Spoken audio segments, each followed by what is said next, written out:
Hello student, previously हमारा chapter हो चुका है। नाउ अब हम नया चैप्टर कर रहे हैं। प्रीवियस चैप्टर में अगर आपको कहीं कोई प्रॉब्लम है तो आप मुझसे ट्यूसडे को, मतलब कल आपकी गूगल मीट है, आप ट्यूसडे को मुझसे गूगल मीट में पूछ सकते हो। ओके, आपका अब हम 18 चैप्टर स्टार्ट कर रहे हैं। हमने 16 कर लिया था, उसके बाद हमको 17 करना है। 17 आपका बहुत लेंदी चैप्टर है, पर है एज इट इज़ सेम। तो 17 में वही करना है जो मैं आपको बताऊंगी।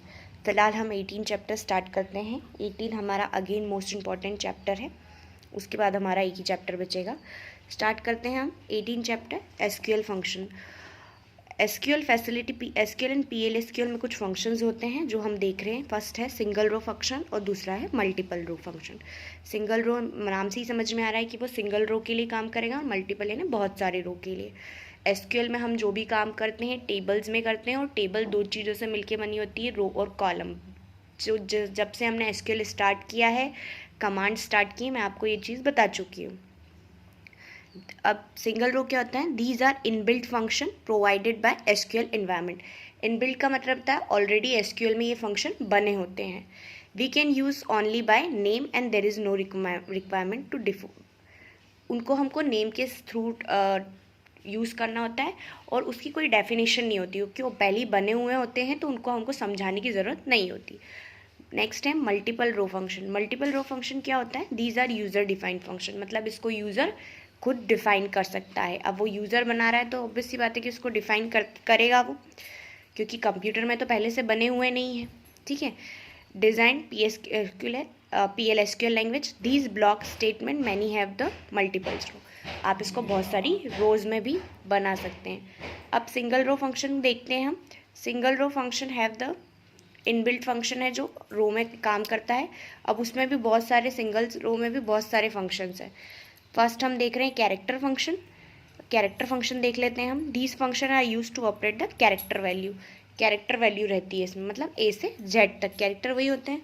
अब इसके भी टाइप्स होते हैं, two types. Case conversion first है। केस कन्वर्जन देख लेते हैं। Case conversion convert to the case string value. String value को कन्वर्ट करता है।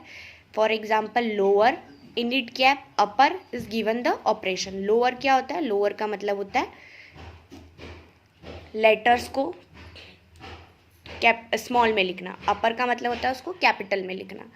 ठीक है। लोअर देख लेते हैं हम। These use to convert the letter into lower case. For example syntax हमें यहाँ दिया हुआ है लोअर, है ना, हमने यहाँ पर लगाया है सिलेक्ट लोअर नितिन, मतलब सिलेक्ट किसको कर रहे हैं? नितिन को। जिसको भी सिलेक्ट करना होता है हम सिलेक्ट कमांड में देख लेते हैं, इसलिए सिलेक्ट का यूज़ करते हैं। अब नितिन को हमको किस में करना है? लोअर में, तो ये नितिन लोअर में आ गया, स्मॉल में। नेक्स्ट है हमारा initcap. This use to return the value string first letter is upper case. इसके अंदर क्या होता है? जो फर्स्ट लेटर होता है वो अपर केस में होता है। देख लेते हैं हम। Init cap character, select the init cap Nitin. Nitin लिखा है इन्होंने, तो नितिन का एन क्या हो जाएगा? कैपिटल, और बाकी सारे स्मॉल। कौन करता है ये? इनिट कैप करता है। नेक्स्ट है हमारा अपर केस। अपर केस क्या होता है? Use to convert the upper case, मतलब वही जो मैंने आपको बताया था नितिन, यानी सब कुछ कैपिटल में हो जाएगा। इस पूरे चैप्टर्स में आपको सिंटेक्स दिए हैं और वो आपको करने हैं, एग्जाम्पल भी आपको करना है। Now next is character manipulation function. ये दूसरा है। These function are use to special operation character string line adding to string. ये स्पेशल होते हैं जिसके अंदर आप स्ट्रिंग को ऐड कर सकते हैं, जो हम यहाँ देखेंगे। फर्स्ट है जिसका concat. These use to add the two string. दो स्ट्रिंग को ऐड करता है, मतलब दो शब्दों को जोड़ेगा। सिलेक्ट राम और सीता, अलग अलग हैं ये, यहाँ साथ में आ जाएंगे राम और सीता आउटपुट में, तो ये किसने किया? कॉनकेट में। INSTR these use to find the location of any character. किसी भी कैरेक्टर की लोकेशन बताता है। INSTR स्ट्रिंग कैरेक्टर जो हमने यहाँ दिया है अक्षय, अक्षय दिया है। अब इसके अंदर हम किस कैरेक्टर की लोकेशन देख रहे हैं? एच की लोकेशन बताना है हमको, तो एच कौन से नंबर पे? 1 2 3 4, तो आउटपुट क्या हो जाएगा? 4 नंबर पे। लेंथ बताना है, जो ये इसमें ये लेंथ बताता है। फॉर एग्जांपल हमने दिया अक्षय, तो कितने कैरेक्टर्स में? 1 2 3 4 5 6 7, लेंथ बता दी उसने 7। Trim, it is use to remove the unuse space and left and right side. Left और राइट साइड में अगर कोई स्पेस है तो उसको कवर अप करता है। फॉर एग्जाम्पल अक्षय, ये जो लेफ्ट यहाँ छोटी सी स्पेस दिख रही है आपको, यहाँ है, उसको कवर अप करके सीधे यहाँ लिखेगा।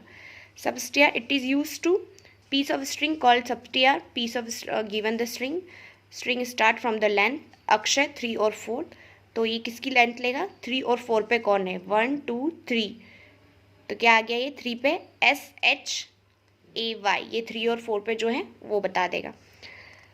LPAD क्या होता है? Make to given the string given the length by adding the certain number of character, certain number को ऐड करता है। फॉर एग्जाम्पल अक्षय 10, तो आउटपुट क्या आ जाएगा? आगे से 10 की स्पेस 10 स्पेस ले लेगा वो छोड़ के, मतलब इतनी जगह छोड़ दी उसने, ये जगह छोड़ दी, यहाँ अक्षय लिख लिया। आ गया समझ में? पूरे चैप्टर में हमको ये याद रखना है आपको कि इन पूरे चैप्टर में आपको सिंटैक्स और एग्जाम्पल दिए हुए हैं जो आपको आना चाहिए। आगे बात समझ में?